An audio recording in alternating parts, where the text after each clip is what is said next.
निजे जीशु कहले चूड़ा चाउल बा किछि टंका धर्म परिवर्तन कर ना। जीशु मते निजे स्वयं कहते जीशु कहते तुम भल पाओ जे जार इच्छा हो मत भल पाओ किंतु चूड़ा चाउल आउ ए जो दलाल मान चक्कर पड़ जो धर्म परिवर्तन करूच से न कर किंतु केउ व्यक्ति ख्रिस्टियन होई पारिबो एवं केतेबेले होई पारिबो। जने व्यक्ति ख्रिस्टियन हेबाकु हेले सर्वप्रथमे से निजर परिचय जानिबा पड़िबो बा जानिबा आवश्यक अटे।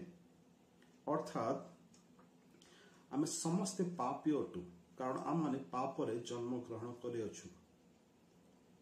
आम मान ठारे कौनसी उत्तमता नाही। आम माने समस्ते कलुषित व्यक्ति अटु। आम हृदय आम मन आम सर्वांग शरीर पापरे जर्जरित एवं आम समस्ते पापी अटु। आमर परिचय कौन आम पापी एवं बाइबल कहे पापर वेतन मृत्यु अटे। जे माने पापरे मृत्युवरण करती से माने अग्निमय ह्रद को चली जिबे। यह धर्मशास्त्र पुंखानुपुंख भाव में परिप्रकाश करे। एवं जेतेबेले आम्भे माने आम मानकर परिचय को आम जानू जे आम माने पापी अटू आम कौन व्यक्ति एही अर्थात अग्निमय ह्रदरू मृत्यु आम रक्षा करिपारिबो नाही। जेतेबेले ए विषय को आम बुझू से समय आम्भे माने यीशु ख्रीष्ट निकट को आम जाऊ। कारण यीशु ख्रीष्ट ही उद्धारकर्ता अटंती, मुक्तिकर्ता अटंती, त्राणकर्ता अटंती, परित्राणकर्ता अटंती। अर्थात से आम मानकु से अनंतमय ह्रदरू अनंत अग्निरू अनंत मृत्युरू आम मानकु उद्धार करि पारिबे, जाको आम माने परित्राण बोली कहू।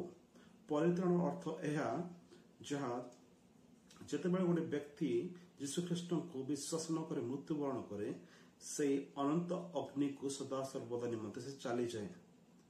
It is an eternal separation from God for ever.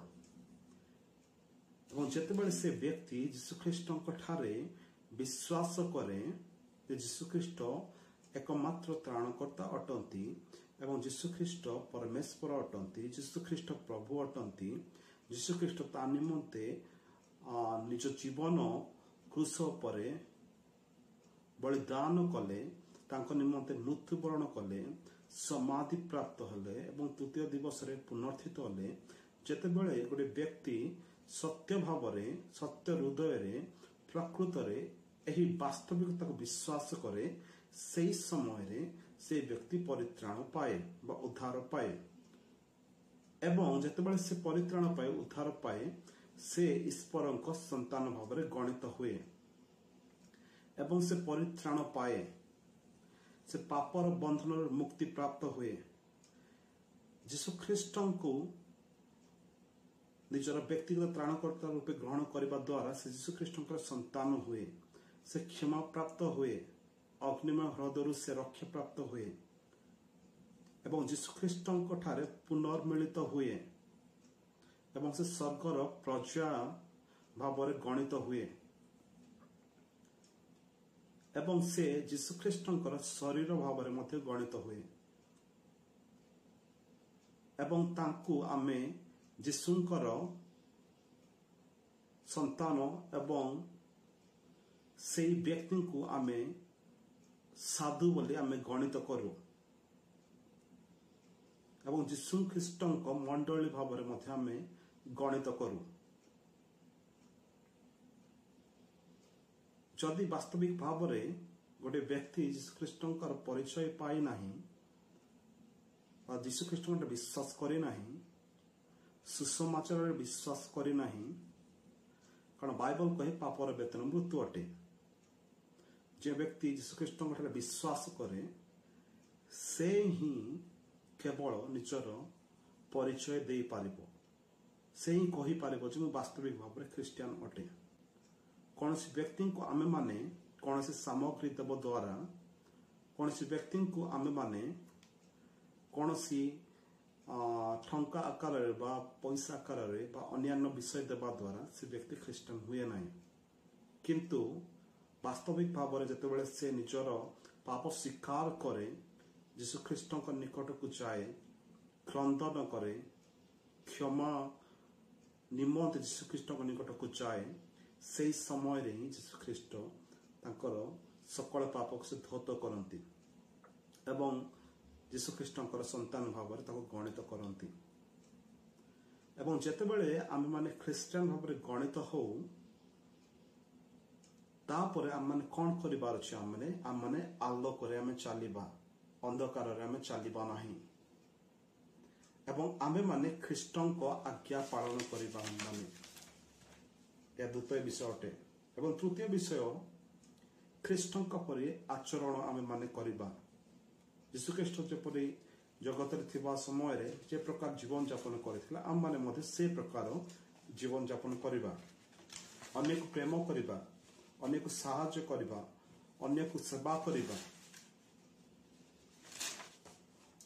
ଏହି ସକଳ କାର୍ଯ୍ୟ ଆମମାନଙ୍କ ଜୀବନରେ ପରିଲକ୍ଷିତ ହେବ।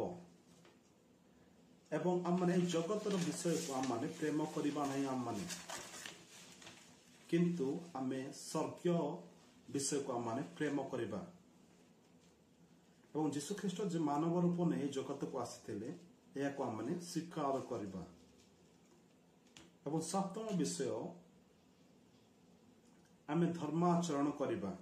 ଅଷ୍ଟମ ବିଷୟ, ଆମେମାନେ ଶୁଦ୍ଧ ଏବଂ ପବିତ୍ରତା ଜୀବନ ଯାପନ କରିବା, ଗୋଟିଏ ମହାନ ଆଶା ନେଇକି। ଏବଂ ନବମ ବିଷୟ, ଆମେ ନିୟମିତ ଭାବରେ ପାପ କରିବା ନାହିଁ ଆମମାନେ। ଏବଂ ଦଶମ ବିଷୟ, ଆମେମାନେ ଯୀଶୁଖ୍ରୀଷ୍ଟଙ୍କୁ ପାଇଅଛୁ, ଆମେମାନେ ଅନନ୍ତ ଜୀବନ ପାଇଅଛୁ, ଅର୍ଥାତ୍ ଆମମାନେ ପୁତ୍ରଙ୍କୁ ପାଇଅଛୁ। ଯେତେବେଳେ ଏହି ଗୁଣ ଚରିତ୍ର ଗୁଡାକ ଆମମାନଙ୍କ ଜୀବନରେ ପରିଲକ୍ଷିତ ହେବ, ସେହି ସମୟରେ ଆମମାନେ କହିପାରିବା ଆମମାନେ ଖ୍ରୀଷ୍ଟିଆନ ଅଛୁ। ଆମେ ଦାବି ସହକାରେ ଆମମାନେ କହିପାରିବା ଅନ୍ୟମାନଙ୍କ ସମ୍ମୁଖରେ, ମୁଁ ଜଣେ ଖ୍ରୀଷ୍ଟିଆନ ଅଟେ।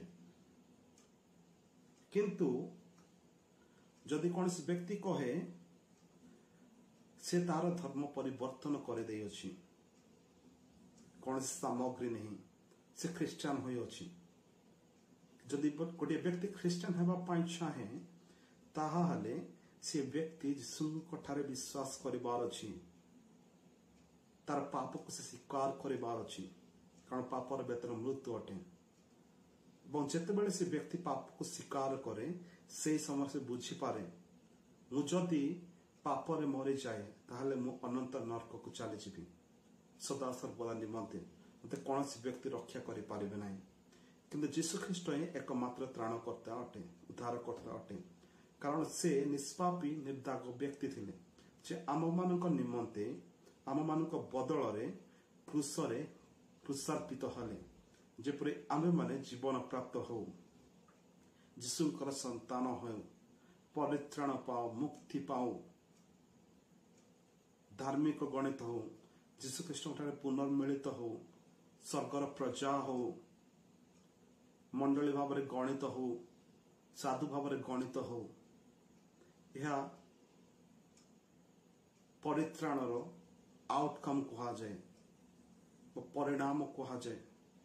ଖ୍ରୀଷ୍ଟିଆନ ହେଲା ପରେ ଆମେ ଏହି ସକଳ ବେନିଫିଟ୍ କୁ ଆମେ ମାନେ ଉପଭୋଗ କରିପାରିବା, ମାନେ ଯାହାକୁ ଆତ୍ମିକ ବେନିଫିଟ୍ ବୋଲି କୁହାଯାଏ।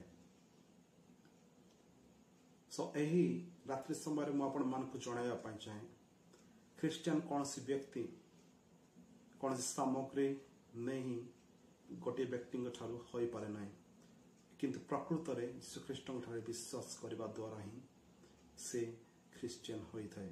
ଏବଂ ଖ୍ରୀଷ୍ଟିଆନିଟି ଗୋଟିଏ ରିଲିଜିଅନ ନୁହେଁ, ଖ୍ରୀଷ୍ଟିଆନିଟି ଗୋଟିଏ ରିଲେସନସିପ୍, ଏହା ଗୋଟିଏ ସମ୍ପର୍କ। ଯେତେବେଳେ ଆମେ ଯୀଶୁଖ୍ରୀଷ୍ଟଙ୍କ ଠାରେ ବିଶ୍ୱାସ କରୁ, ଆମେ ଖ୍ରୀଷ୍ଟଙ୍କ ଶରୀରରେ ଆମେ ସଂଯୁକ୍ତ ହଉ, ସେହି ମୁହୂର୍ତ୍ତ ଠାରୁ ଆମମାନଙ୍କର ସମ୍ପର୍କ ଯୀଶୁଖ୍ରୀଷ୍ଟଙ୍କ ଠାରେ ଆରମ୍ଭ ହୁଏ। ସେହି ମୁହୂର୍ତ୍ତ ଠାରୁ, ଯେ ମୁହୂର୍ତ୍ତରେ ଆମେ ଯୀଶୁଖ୍ରୀଷ୍ଟଙ୍କ ଠାରେ ବିଶ୍ୱାସ କରୁ। ଏହି ଗୁରୁତ୍ୱପୂର୍ଣ୍ଣ ବିଷୟ ମୁଁ ଆପଣମାନଙ୍କ ସମ୍ମୁଖରେ ଏହି ସନ୍ଧ୍ୟା ସମୟରେ ରଖିବା ପାଇଁ ଚାହିଁଲି।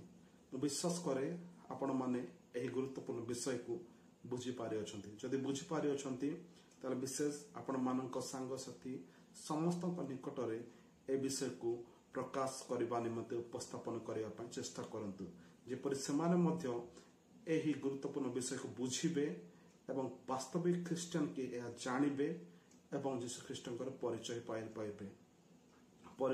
पारिबे। प्रभु आपण प्रत्येक को आशीर्वाद करंतु। पुणी थे नमस्कार।